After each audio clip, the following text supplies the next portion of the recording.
ಜೊತೆಗೆ ಇನ್ನೊಂದು ನಮ್ಮ ಹಿರಿಯ ಶಾಸಕರಿಗೆ ಅತ್ಯಂತ ಅಪಮಾನಕಾರಿಯಾಗಿ ನಮ್ಮ ಹಿಂದೆ ಕುಂಡ್ರಿಸುವಂತ ವ್ಯವಸ್ಥೆ ಮಾಡಿದ್ದೀರಿ. ಹೋದ ಸದನದಲ್ಲಿಯೂ ಸಹ ತಮ್ಗೆ ವಿನಂತಿ ಮಾಡ್ಕೊತೀವಿ, ನಾವು 6 ಸಲ 5 ಸಲ ಆಯ್ಕೆ ಆದಂತವ್ರಿಗೆ ಮುಂದೆ ಕೊಡುವಂತ ವ್ಯವಸ್ಥೆನ ನಾವು ಮಾಡಬೇಕಾಗಿತ್ತು. ಗಮನಕ್ಕೆ ತಗೊಂಡು ಬಂದಿದ್ದೀವಿ.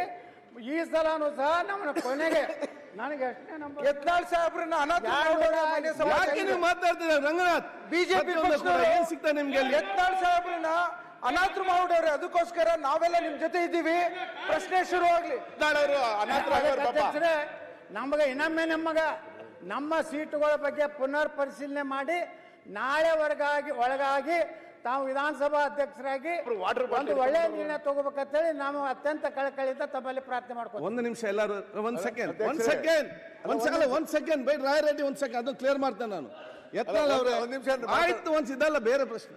ಯತ್ನಾಳ್ ಅವರೇ ನೋಡಿ, ಮೊನ್ನೆ ನಾವು ಸೀನಿಯರ್ ಇದ್ದೇವೆ, ನಮಗೆ ಲಾಸ್ಟಲ್ಲಿ ತಾವು ಸೀಟ್ ಕೊಟ್ಟಿದ್ರೆ ತಾವು ಈ ಮೊನ್ನೆ ಕೂಡ ಹೊತ್ತು ಕೂಡ ಹೇಳ್ತಾ ಇದ್ರಿ.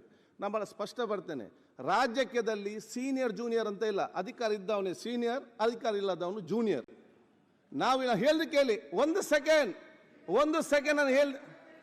ನಾನು ಒಂದು ಹೇಳ್ದು ಕೇಳಿ ಇಲ್ಲಿ. ಆಯ್ತು, ಒಂದು ಹೇಳ್ದು ಕೇಳಿ. ನಾವು ಇಲ್ಲಿ ಸೀಟು ಕೊಡುವಾಗ ಸೀನಿಯಾರಿಟಿ ನೋಡಿ ಕೊಡುದಲ್ಲ.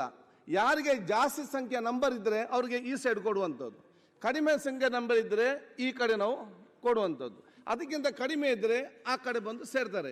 ನೀವು ಇಲ್ಲಿದ್ದಾಗ ನಿಮಗೆ ಫ್ರಂಟ್ ಸೀಟಲ್ಲೇ ಕೊಟ್ಟಿದ್ದೆವು. ನಿಮಗೆ ಬೇಕಾದಾಗ ಇಲ್ಲಿ ಬರುವುದು, ಬೇಡದಾಗ ಅಲ್ಲಿ ನೀವು ಬಿಟ್ಟು ಹೋದರೆ ನಾವೆಂತ ಮಾಡಲಿಕ್ಕೆ ಅಲ್ಲಿ ಕೊಡ್ಲಿಕ್ಕೆ ಆಗ್ತದೆ ನನಗೆ? ನೀವು ನಮ್ಮ ಈ ಕಡೆ ಬಂದರೆ ಇಲ್ಲಿ ಫ್ರಂಟಲ್ಲಿ ಬರ್ತದೆ, ನೀವು ಇಲ್ಲಿ ಬಂದರೆ ನಿಮಗೆ ಇಲ್ಲಿ ಫ್ರಂಟಲ್ಲಿ ಬರ್ತದೆ. ನ್ಯೂಸ್ ಫಸ್ಟ್ ನಿರ್ಭೀತಿಯಿಂದ ನಿಮ್ಮ ಪರವಾಗಿ.